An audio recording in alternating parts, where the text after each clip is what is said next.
nós temos a honra de ter a presença da Luísa Brasil. Ai, Obrigada, gente, Lu, pela presença. eu que agradeço vocês que são duas lindas, duas inspirações pra gente. Eu que agradeço o destaque. Imagina. Bom, gente, a Luísa, para quem ainda não conhece, ela é jornalista, ela trabalha com moda, tem o site dela, Mequetrefismos, que é um site maravilhoso, todo mundo tem que entrar e conhecer, quem ainda não conhece. E ela também trabalha com a Constanza Pascolato, que é um ícone de moda e beleza para o Brasil e para o mundo todo. Com certeza. E que também me ensina muita coisa, aprendo muita coisa com ela. Luísa, você é jornalista, assim como eu, e quem que te inspirou? Como foi, assim, o início da sua carreira e você também se descobriu jornalista, querer essa profissão? Como foi tudo isso? O início da minha carreira, eu fiz faculdade na PUC-Rio. O início tem muito a ver com a faculdade que eu cursei, porque eu fui fazer um dia, enfim, tava lá querendo aquela coisa de querer trabalhar com moda e não sabendo por onde trabalhar, porque eu não queria ser estilista. Eu pensei, eu acho que eu gosto muito de escrever, então talvez juntar a coisa da comunicação, do texto com moda é o que eu quero. Então eu falei, é jornalismo e é esse caminho que eu vou. E aí eu comecei, eu achei muito engraçado porque foi assim, tudo muito despretensioso, porque teve um dia que estava na faculdade, aí chegou um pessoal, na época, no comecinho do street style, naquele advento da moda de rua, de fotografar anônimos, né, vieram me fotografar. E aí eu falei com a fotógrafa, com a jornalista que estavam lá, falei que eu queria muito trabalhar com moda, queria muito começar a trabalhar e que eu queria uma oportunidade nesse meio. E foi no Rio, etc., que é um dos maiores sites de street style do Brasil, né? E aí eu comecei a trabalhar com moda a partir disso, a partir do site. Depois eu trabalhei em outros veículos online, offline também, em coberturas, até que surgiu a oportunidade de ir para São Paulo e conhecer a Constanza, enfim, através de uma parceria que eu fiz com o Shop Together, que é um e-commerce, juntar moda, conteúdo, enfim, trabalhar sobre o formato de moda, né, que tem a ver com um pouco de tudo, que não é só jornalismo, mas tem a ver com e-commerce, com produção de moda, com várias vertentes. E Luísa, o seu site, onde você se inspirou para começar a escrever para o seu site? Você se inspirou em algo, em alguém? Porque você fala bastante sobre a cultura negra nele, né? Então, eu comecei a formatar o site baseado num trabalho, numa oportunidade que eu tive com a Carla Lemos no Modices, que eu comecei a falar sobre, tive uma pauta, uma coluna sobre cultura negra e que na verdade surgiu de uma forma muito despretensiosa, surgiu a partir de um post que eu fiz baseado em 10 It Girls negras e que em 2012 eu consegui 10 meninas que com representatividade e com visibilidade. Foi assim um trabalho muito árduo e quando saiu o post ficou lindo e a repercussão foi assim imensa, eu não imaginava que fosse esse tipo de repercussão, que as pessoas queriam esse tipo de conteúdo. Então, baseado nessa necessidade, eu comecei a trazer mais conteúdos voltados para a cultura negra, voltados principalmente para a mulher negra. E, enfim, surgiu muito desse desdobramento. Então, o Mequetrefismo surgiu como um desdobramento desse trabalho que já fazia com a Carla, que eu faço ainda, a gente continua fazendo algumas coisas, para trazer a coisa da representatividade do negro, não só como moda em si, mas também trazer outros elementos da cultura negra e da cultura afro-brasileira, enfim, que são importantes e que nos representam de alguma forma. Bom, Luísa, e muito a ver com isso, né, nessa linha também, você fez uma matéria sobre 5 mulheres negras que são, assim, ícones brasileiros. Você pode falar um pouco pra gente? Sim, na verdade são 5 mulheres ícones diante de muitas outras que, assim, eu quero desdobrar, são conteúdos que, na verdade, como eu não posso listar tudo de uma vez só, né, eu listei 5, para depois ser um material que eu coloque mais 5, mais outras 5, mais outras 10, enfim. E eu comecei com essas mulheres que são muito importantes para nossa história, mas acho que de alguma forma, por nossos livros e por nossa cultura ser muito pautada no embranquecimento, muitas vezes elas são negligenciadas, ou talvez não tenham essa evidência que deveriam ter aqui no Brasil, né? Entre elas a Zezé Mota, que é um ícone, enfim, tem a Ruth, tem a Pinar, que é do Carnaval, né? Que é um ícone, né? A Ruth também, que foi uma das primeiras atrizes negras, e que, enfim, ela trabalhou muita coisa tanto do empoderamento no palco, como o ativismo negro fora dele também, para que mais negros conseguissem entrar na televisão, enfim.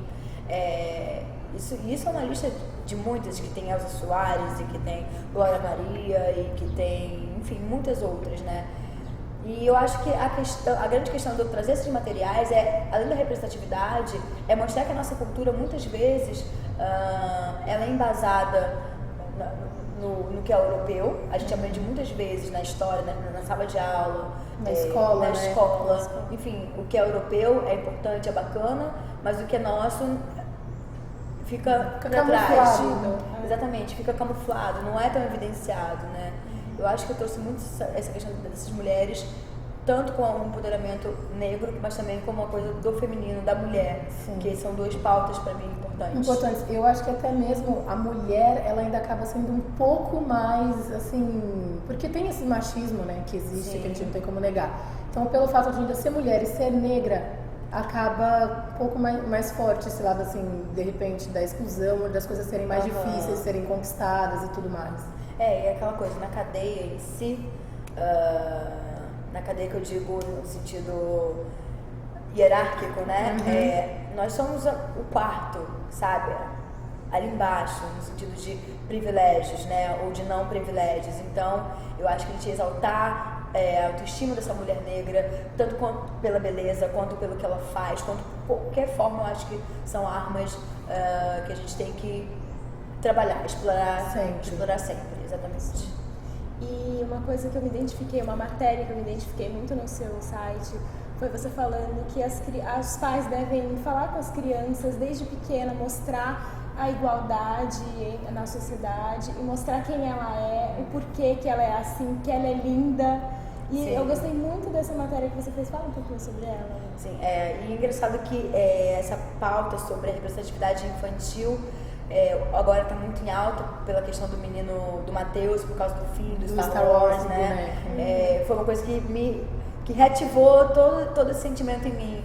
E muito também, eu comecei a falar sobre a questão da criança, porque eu tenho duas afilhadas que são pequenas, estão com 8, 9 anos, e que, enfim, volta e meia tem aquele texto na escola, vamos falar sobre a Branca de Neve. E a descrição da Branca de Neve é aquela coisa, da pele clara como a neve, linda como sei lá o quê. E a criança não se vê representada por aquilo dali. Acha que aquilo dali é bonito e o que o dela não é. Não que o padrão, o estereótipo da Branca de Neve seja feio, que a gente tem que discriminar e que não funciona. Funciona, mas ela também tem que entender que ser negra, que ser linda, ter o cabelo crespo, é uma coisa bonita também, né? Então, eu comecei a estudar muito, a entender essa coisa do comportamento infantil baseado nas minhas afilhadas, pelo que elas falam, pelo material que a gente vê e do que é vendido, comercializado para as crianças, né? E que de alguma forma a gente já vê uma revolução e uma evolução na forma como a gente lida com a criança negra, para ela já crescer um pouco mais empoderada, já crescer com um drive diferente do que nós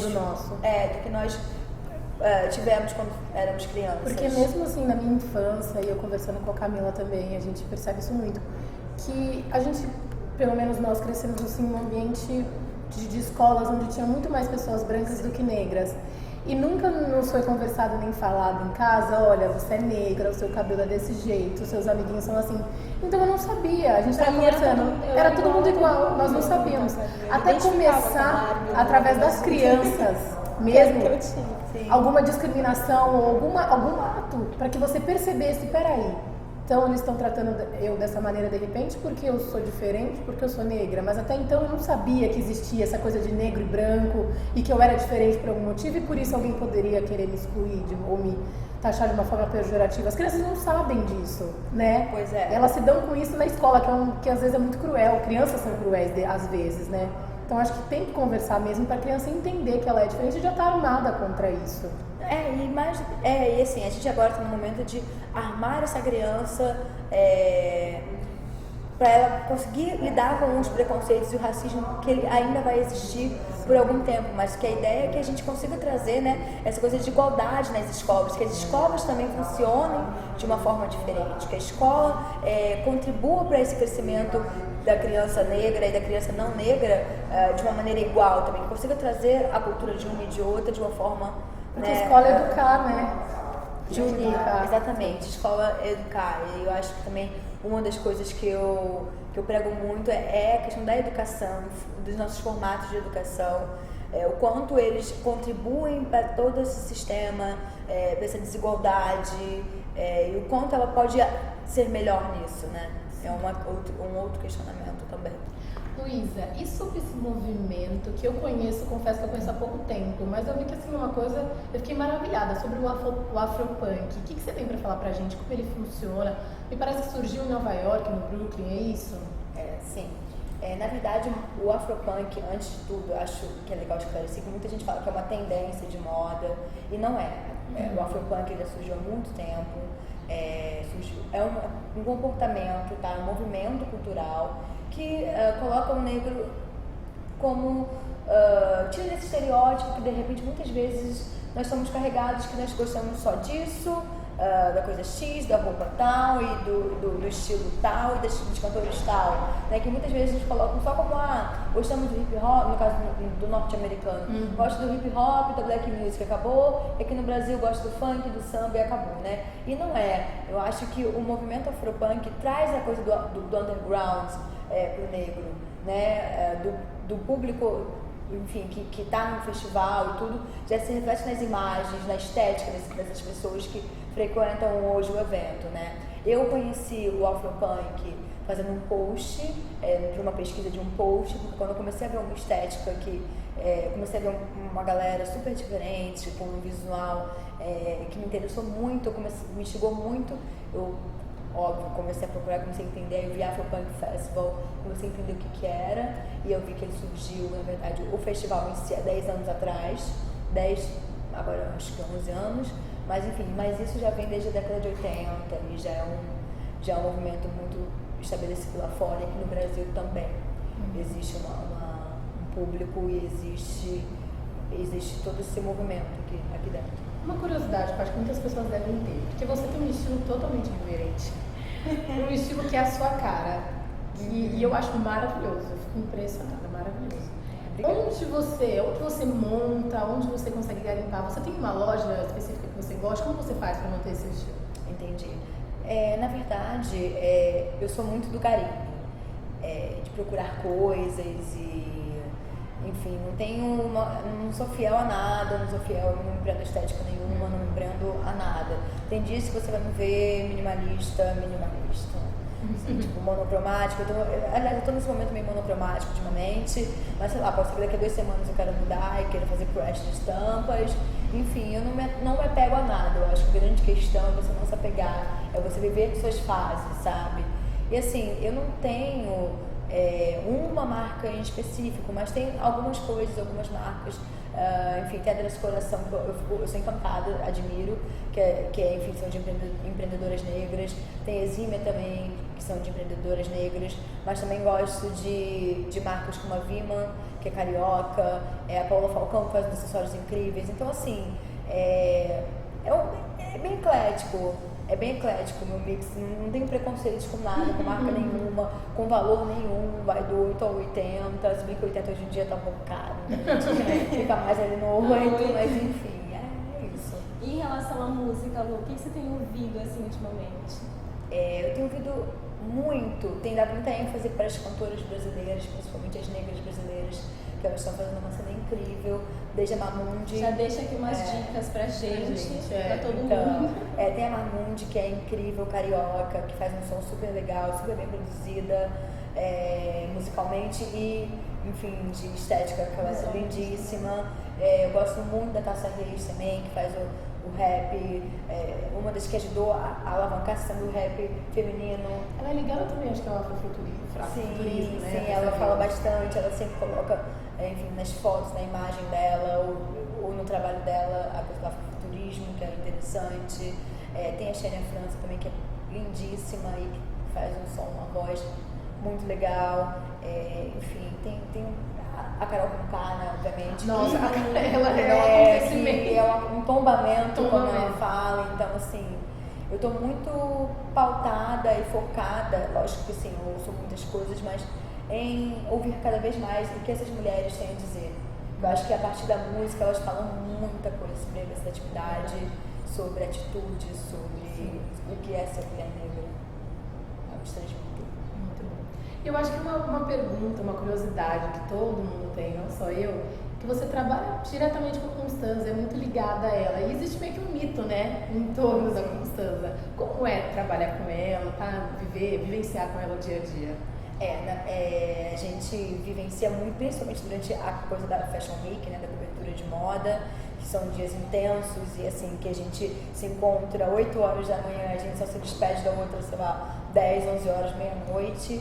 Então, assim, ela é gente como a gente, para começar, ela é incrível, é uma pessoa muito gentil no sentido de troca, de aprendizado, ela está muito disposta tanto a ensinar as pessoas, como aprender. Eu lembro que eu fiquei super orgulhosa quando eu mostrei pra ela sobre o Afropunk, que ela achou super legal e queria entender, aí procurou, a gente fez uma matéria sobre isso, que ela ficou interessada. Então, assim, é muito legal, porque a gente tem muito uma troca, porque enquanto ela tem aquela ideia de ser ícone, no sentido de ser high fashion, de ser muito sofisticada, e de ser aquela coisa muito conceitual e chique, clássica, por outro lado, tem eu que ajudo, de repente, a ela ser um olhar mais street, a ter um olhar um pouco mais o que está acontecendo na rua, o que está acontecendo nos movimentos culturais mais contemporâneos, no sentido da galera mais jovem, o que a gente está produzindo. E eu, de alguma forma, tento sempre levar tudo isso para ela e ela recebe muito bem. É bacana que acaba que uma completa, né, com a outra. Exatamente. O que eu aprendi com ela, no sentido dos estilistas, de história de moda, história da arte, porque ela tem essa relação muito forte com a arte, assim, não está no gibi, mas por outro lado eu tento contribuir com os conhecimentos dela, mostrando o que está no mundo atual, quem são alguns dos nomes, algumas estéticas, algumas músicas, algumas bandas, e assim a gente faz esse intercâmbio. Lindo. É demais. Tô encantada. eu que tô encantada com vocês, né? Vocês são demais. Obrigada. Demais. E Lu, agora a pergunta que a gente faz para todos os nossos convidados. Quem é que está na vitrine hoje para você? Uma pessoa que te inspire? Bem, uma pessoa que também está numa vitrine, que acho que durante muitos anos ela estará, hoje em dia eu olho muito para Oprah Winfrey, americana, né? Ela norte-americana, porque americanos todos somos nós. Eu acho que a postura dela como apresentadora, como, enfim, como mulher negra, o poder que ela tem, o alcance que ela tem, a forma como ela conversa com as pessoas, enfim, ela do pobre ao rico, do preto ao branco, enfim, ela consegue transitar muito bem por todos os meios. Eu acho que ela também tem sido uma referência, até mesmo profissionalmente, do que eu quero ser, e eu acho que a história dela e o que ela tem de conhecimento, o que ela tem de, enfim, de poder como mulher negra, pra mim é o que eu gostaria de ser algum dia, pelo menos, assim, nem que fosse assim, 10%. Eu também já estava feliz. Estava super feliz, mas eu acho que o poder, o alcance que ela tem é demais, é fantástico, assim, acho que ela é incrível. Maravilhoso. Muito obrigada pela sua entrevista, pela sua presença. Eu que adorei estar aqui. Eu acho que, assim, cada vez mais me orgulho de ver mulheres negras em vários segmentos, fazendo programas incríveis, canais incríveis de YouTube, mulheres na política, mulheres no judiciário, mulheres, enfim, nos consultórios, sendo médicas. Eu acho que é isso que a gente precisa cada vez mais espalhar para o mundo, que nós podemos estar onde a gente quiser, né? O céu é o limite. E eu fico muito orgulhosa de ter vocês duas como minhas entrevistadoras. E eu sempre trago uma coisinha para o nosso convidado se deliciar. Mas eu não trouxe pra você porque eu quero que você ainda vá comigo pra cozinha. Não, mas ó, isso aí é cenas do próximo capítulo. Porque exatamente, é Luísa parte 2. Vai ter uma parte 2 aí, porque a gente vai o quê? Fazer aqui, fazer no mequetrefismo, vai ser, ó. Exatamente. Por amor isso, foi uma coisa proposital, não trazer uma comidinha pra Lu hoje.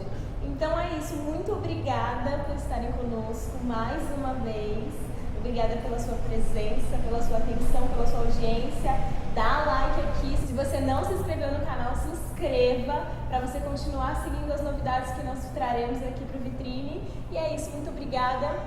Se você tiver alguma pessoa que te inspire, é só comentar aqui embaixo que a gente está aqui à disposição. Obrigada. Tchau.